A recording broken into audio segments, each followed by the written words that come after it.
The last 6 months were the most challenging the European Union has ever faced. What did Parliament do to tackle the multiple crises and invest in the future?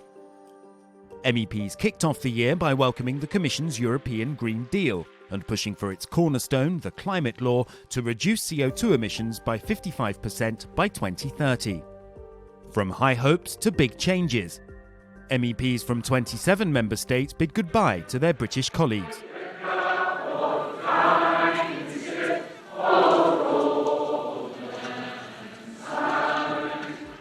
By the end of January, Parliament had approved the UK's withdrawal agreement, setting Brexit into motion.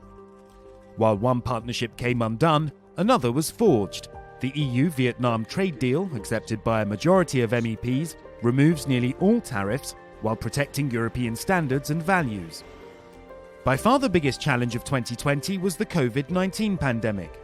To fight back, Parliament started by approving investment in solutions.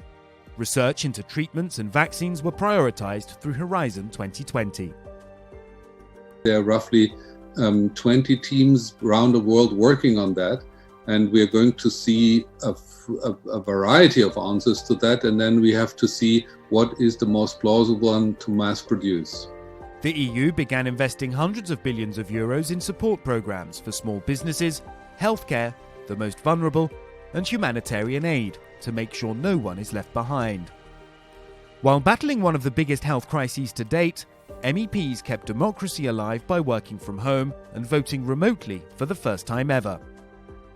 As Europe was coming together to fight the virus, the EU marked 70 years since the Schuman Declaration that led to the foundation of the EU. L'Europe ne se fera pas d'un coup. This year, Europe Day highlighted the need for unity and solidarity in the EU.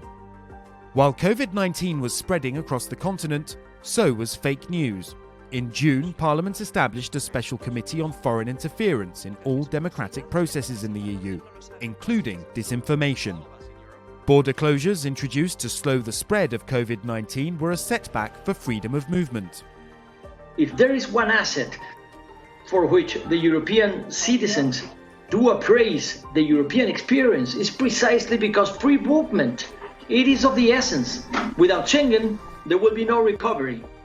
2020 is the year of long-term budget negotiations. 750 billion euros were put forward as a coronavirus borrowing plan for the recovery. Parliament warned that this should not reduce the ambitions or the scope of the next 7-year budget. The road to recovery is only beginning, but Parliament is ready to be ambitious and invest in the future.